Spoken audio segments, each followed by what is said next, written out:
याच्या व्यतिरिक्त सर एक दोन तीन क्वेश्चन होते जे Okay. तुमच्या इतक्या वर्षाचा जो एकंदरीत आपल्या ह्या पेशातला अनुभव आहे त्या रिलेटेड पालकांचे काही क्वेश्चन्स आम्हाला येतात ते मला विचारायचे होते सर. तुमची काय अडचण नसेल. Yes sir. सर एक पहिला प्रश्न कॉमन असतो की ऍडमिशन घेताना इंजिनिअरिंगला ब्रांच की कॉलेज कुठल्या तत्वावर पालकांनी घ्यायला हवं. खूप कॉमन क्वेश्चन आहे सर आणि खूप वेळा अगदी विचारतात. बरोबर आहे. आता मी याची सुरुवात अशी करेल, येस सर. ऍडमिशन जे होतात ते एंट्रन्सच्या स्कोअरवरती होतात. बरोबर. मग ती नॅशनल लेवल JEE असेल येस. किंवा आपली स्टेट लेवल MSCET असेल. बरोबर.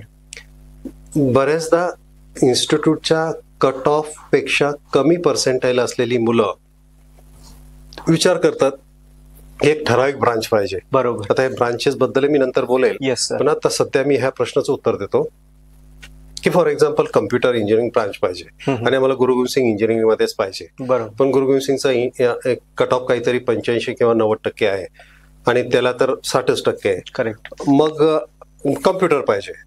अशा वेळेस मी पालकांना नेहमी एक ऍडवाइस देत असतो की तुम्ही कॉलेज की ब्रांच हे आधी ठरवा. बरोबर. समजा तुम्ही ब्रांच ठरवली की मला कम्प्युटरच पाहिजे, मग ती कम्प्युटर ब्रांच चांगल्या संस्थेत मिळत असेल तर घ्या. ओके. नाही तर कदाचित तुम्हाला 40% जरी असलं तरी एखाद्या पेरीच्या थोडस न नावाजलेलं इन्फ्रास्ट्रक्चर नसलेलं, फॅसिलिटी नसलेलं, प्लेसमेंट नसलेलं अशा कॉलेजमध्ये कदाचित मिळेलही, कारण त्यांच्याकडे सीट वॅकंट जाता म्हणजे कदाचित तुम्हाला तिथे मिळेलही. मग आपण घ्यायचं का? कम्प्युटरच्या नादी लागून अशा कॉलेजच्या बाबत कॉम्प्रोमाइज करायचं का? हा एक प्रश्न.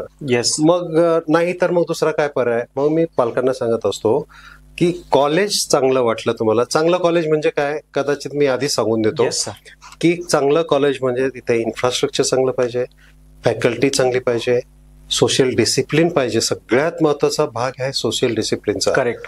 तो आमच्याकडे फार उत्तम आहे.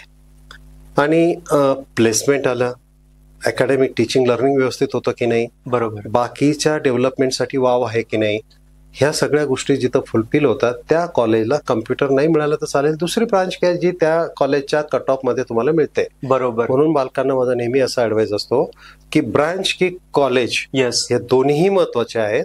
फक्त ठराविक ब्रांचच्या मागे न लागता चांगल्या कॉलेजमध्ये आपल्या उपलब्ध पर्सेंटाईलनुसार जो मिळेल तो कोर्स घ्यावा आणि त्याच्यात स्वतःला एक्सेल करावं. ग्रेट.